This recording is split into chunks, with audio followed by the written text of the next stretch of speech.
Մինիվենում կա 5 ուղևոր։ Մարալիկում 3 ուղևոր իջնում է, 4 ուղևոր բարձրանում։ Թալինում 1 ուղևոր իջնում է, 2 ուղևոր բարձրանում։ Ապարանում իջնում է 3 ուղևոր, ոչ ոք չի բարձրանում։ Աշտարակում 4 ուղևոր բարձրանում է, 1 ուղևոր իջնում է։ Քանի կանգառ ունեցավ մինիվենը։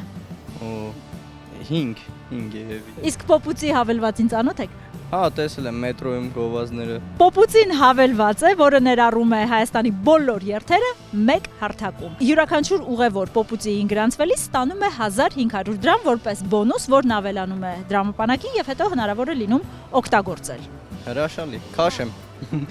Օրական 1 ուղևորությունից ուղևորը կարողանում է ստանալ 50% հետվճար։ Ուրեմն, որպեսզի ձեր երթերը Պոպուծիով ավելի հաճելի անցնեն, ձեզ Պոպուծի կողմից փոքրիկ հուշանվեր։